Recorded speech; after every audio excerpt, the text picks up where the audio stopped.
kondensor yang mampu memindahkan panas dari refrigeran ke darah. Kondensor bekerja seperti radiator, yang mampu mengeluarkan panas dari dalam fluida.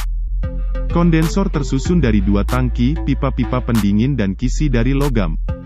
Kisi-kisi yang terbuat dari logam ini, berfungsi untuk memperbesar luas penampang, sehingga lebih banyak panas yang bisa dikeluarkan. Di belakang kondensor juga disediakan ekstra fan. Fungsinya untuk menghembuskan udara agar melewati kondensor. Cara kerjanya, panas refrigeran berpindah dari pipa-pipa pendingin ke kisi-kisi kondensor. Lalu ekstra fan menghembuskan udara ke arah kisi kondensor, sehingga panas refrigeran yang sudah berpindah ke kisi kondensor dapat diserap oleh hembusan udara tersebut, sehingga akan menurunkan temperatur refrigeran dan terjadi pengembunan. Namun, ada masalah lain. Setelah melewati kondensor, refrigeran liquid berpotensi berubah kembali menjadi gas sebelum masuk ke evaporator. Karena perjalanan dari kondensor ke evaporator biasanya akan melewati ruang mesin yang suhunya di atas suhu kamar. Untuk mengatasi hal itu, maka tekanan refrigeran perlu dinaikkan. Saat tekanan refrigeran naik, molekul refrigeran akan saling mengisi sehingga tidak ada ruang untuk menguap. Selain itu, saat tekanan refrigeran naik maka titik didihnya pun naik. Kita tidak perlu menghembuskan udara dengan suhu di bawah 5 derajat Celcius untuk mengembunkan refrigeran. Karena dalam kondisi tekanan tinggi hembusan udara 20-30 derajat sudah bisa mengembunkan refrigeran. Oleh sebab itu diletakkan sebuah kompresor sebelum refrigeran masuk ke kondensor. Kompresor ini bekerja seperti kompresor pada umumnya. Namun, kompresor AC dilengkapi dengan mekanisme kopling magnetik. Mekanisme ini terdiri dari puli kompresor yang selalu terhubung ke puli mesin melalui V-belt, plat penekan yang terhubung dengan poros kompresor, serta koil magnetik untuk menghubungkan atau memisahkan antara puli dengan plat penekan. Kopling magnet bekerja dengan memanfaatkan gaya elektromagnetik yang dihasilkan dari koil magnetik. Gaya elektromagnetik tersebut akan menarik plat penekan yang berbahan dasar logam, sehingga plat penekan menempel dengan puli kompresor. Hal ini menyebabkan plat penekan ikut berputar sesuai putaran puli. Saat tekanan refrigeran mencapai batas maksimal, suplai listrik pada koil magnetik akan dihentikan, sehingga gaya elektromagnetik hilang, dan plat penekan terbebas atau terpisah dengan puli kompresor. Kinerja kompresor ini berlangsung secara otomatis. Refrigeran cair bertekanan tinggi dialirkan ke evaporator untuk menyerap suhu udara kabin. Namun, apabila tekanan refrigeran di dalam evaporator tinggi, maka refrigeran tidak bisa menguap alias tidak bisa menyerap panas. Oleh sebab itu, sebelum masuk ke evaporator tekanan refrigeran harus diturunkan. Komponen yang bertugas kali ini adalah katup ekspansi. Katup ini seperti sprayer pada parfum atau pembasmi serangga. Katup ekspansi akan menyemprotkan refrigeran bertekanan tinggi ke dalam pipa dengan ukuran lebih besar. Bulir-bulir refrigeran itu masih berbentuk embun namun karena menempati ruang yang lebih luas maka tekanannya turun drastis. Kemudian refrigeran mengalir ke evaporator. Evaporator juga hampir sama seperti kondensor, tapi fungsinya berkebalikan. Kalau kondensor digunakan untuk membuang panas refrigeran, evaporator justru dipakai untuk menyerap panas. Di belakang evaporator juga terdapat blower yang akan mensirkulasikan udara kabin agar melewati evaporator. Panas udara yang melewati evaporator akan diserap refrigeran, sehingga udara yang sudah melewati evaporator menjadi dingin. Wujud refrigeran yang awalnya berbentuk bulir embun, juga berubah menjadi uap. Uap refrigeran ini memiliki temperatur lebih tinggi. Untuk menurunkan suhu, maka refrigeran perlu dipompa lagi ke kondensor. Dan siklus itu berulang lagi dan lagi. Ada satu lagi komponen tambahan yaitu filter. Filter ini berfungsi menyaring refrigeran dari kotoran dan uap air yang terbawa. Biasanya filter terpasang di antara kondensor dan evaporator. Jadi kalau kita runtun dari awal, kompresor akan memompa refrigeran sehingga refrigeran bergerak dan tekanannya meningkat. Kemudian suhu refrigeran diturunkan di dalam kondensor, sehingga wujud refrigeran berubah menjadi cair. Refrigeran cair tersebut diturunkan tekanannya oleh katup ekspansi dan langsung masuk ke dalam evaporator. Di dalam evaporator, refrigeran digunakan untuk menyerap panas udara kabin. Refrigeran yang sudah digunakan berubah bentuk menjadi uap dan suhunya juga meningkat sehingga perlu didinginkan kembali oleh kondensor sehingga refrigeran kembali dipompa oleh kompresor. Begitulah siklus AC terutama pada mobil. Subscribe channel ini karena masih banyak animasi yang akan kita bahas.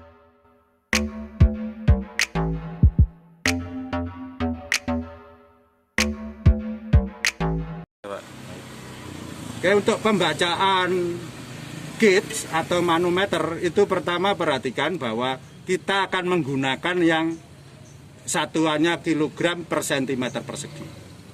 Yang biru ini adalah gauge tekanan rendah, yang ini gauge tekanan tinggi. Nah, sekarang tekanan rendah itu pipanya bertekanan berapa? Kita lihat di sini. Jadi di sini 1, 2, 3 dan seterusnya ini 6. 6 lebih. Ini 7. Dari 6 ke 7 ada 10 strip. Jadi satu strip yang tipis itu adalah 0,1.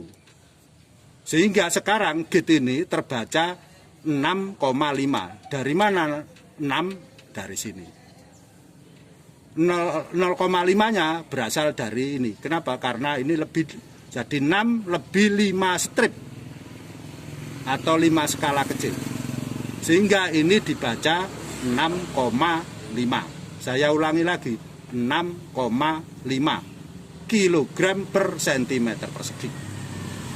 Kemudian pada gauge tekanan tinggi itu di sini sekarang terbaca berapa? Kita lihat bahwa kita gunakan adalah kilogram per sentimeter persegi. Nah, di sini itu 0, di sini 5. Berarti di sini 6. Di sini 7. Perhatikan, antara 6 sampai 7 itu ada 5 strip. Jadi 5 skala. Sehingga skala kecil di sini harganya 0,2. Beda dengan ini.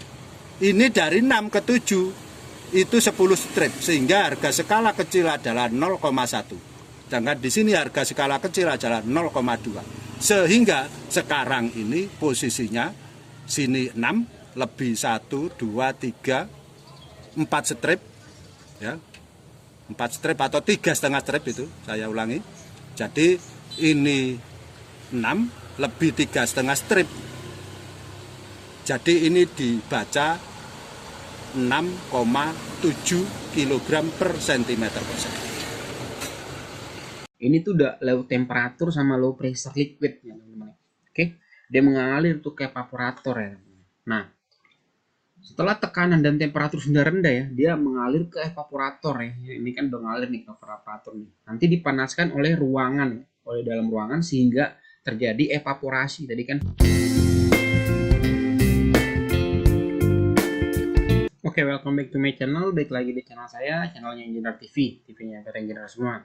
Nah, di kesempatan video kali ini saya mau jelasin tentang sistem refrigerasi pada mesin pendingin dan cara kerjanya ya teman-teman ya. Nah, ini udah ada gambarnya teman-teman. Teman-teman juga lihat. Ini adalah sistem refrigerasi ya teman-teman ya. Oke, teman-teman sebelum masuk ke cara kerjanya, teman-teman harus mengetahui 4 komponen utama dalam sistem refrigerasi atau pendingin ya teman-teman ya. Nah, yang pertama adalah kompresor. Teman-teman lihat nih, kompresor, lihat kursor saya kompresor. Yang kedua adalah kondensor ya. Yang ketiga ada katup ekspansi atau kapiler ya teman-teman ya. Yang terakhir adalah evaporator. Nah, oke teman-teman harus tahu dulu nih 4 komponen utamanya ya. Nah, setelah itu teman-teman udah mengetahui, sekarang kita bahas satu-satu nih, kita kupas ya. Mulai dari kompresor ya teman-teman nih. Nanti saya akan simulasikan juga ya teman-teman video ini. Oke, pertama dari kompresor. Nah, kompresor ini dia berfungsi sebagai menekan si refrigeran ya teman-teman ya, atau freon ya, dengan beban kerja kompresi ya teman-teman ya. Ya, yang dimana tekanan tinggi dan temperatur tinggi, kemudian dia mengalir ke discharge ya, dia mengalir ke discharge line ya, discharge line kondensor teman-teman ya. Teman-teman lihat nih alur simulasinya. Oke, teman-teman lihat nih. Nah, ini masih berupa gas ya teman-teman ya. Jadi ini temperatur tinggi ya, sama temperatur gas yang tinggi teman-teman. Jadi high temperatur sama high pressure gas ya. Nah, setelah dia mengalir ke discharge line-nya si kondensor ya. Nah, kondensor itu kan dia berfungsi sebagai melepaskan kalor. Nah, teman-teman lihat di fan-nya mengalir nih, berputar maksud saya, melepaskan kalor dengan cara kondensasi ya, dengan dari udara luar teman-teman. yaitu perubahan dari gas ke liquid, teman-teman. Nah, kemudian dari liquid line nih ya, dia menuju katup ekspansi. Teman-teman lihat nih alurnya ya, menuju katup ekspansi. Nah, di sini tuh masih tekanan tinggi, teman-teman nih. Nah, teman-teman lihat, jadi di sini ini masih high temperatur sama high pressure liquid, teman-teman. Jadi temperatur tinggi, liquidnya juga masih tinggi, teman. Kondensor liquid tadi dia mengalir ke katup ekspansi ya, teman-teman, yaitu menurunkan tekanan refrigeran ya, teman-teman. Sehingga tekanan yang tadi tinggi dan temperatur tinggi ya, teman-teman, tidak tinggi jadi rendah lagi ya, teman-teman. Jadi dia mengatur tuh, teman-teman ya. Nah, teman-teman lihat ini nih udah rendah nih, teman-teman ya. Udah beda warna, teman-teman lihat ya. Ini tuh udah low temperatur sama low pressure liquid ya, teman-teman. Oke, dia mengalir tuh ke evaporator ya, teman-teman. Nah, setelah tekanan dan temperatur sudah rendah ya, dia mengalir ke evaporator ya. Ini kan udah mengalir nih ke evaporator nih. Nanti dipanaskan oleh ruangan ya, oleh dalam ruangan sehingga terjadi evaporasi. Tadi kan fan baling-balingnya, blowernya running tuh. Sehingga terjadi evaporasi, yaitu terjadi perubahan liquid, teman-teman ya, yang menjadi gas. Ya. Nah, dari ini setelah itu kan gas yang telah menyerap panas ya akan menuju ke suction kompresor. Jadi menuju ke suction kompresor nih ya, teman-teman lihat tuh alirannya tuh, seret. Nah setelah itu kemudian akan dikompresi oleh kompresor. Nah nanti dikompres terus tuh kompresornya, dan akan bekerja secara terus menerus seperti yang tadi saya jelaskan. Jadi siklusnya itu seperti itu terus, teman-teman nih. Jadi dari kompresor ini masih berupa gas, teman-teman nih. Jadi high temperatur sama high pressure gasnya. Nah, di si kondenser ini nanti jadi high temperatur sama high pressure liquid ya.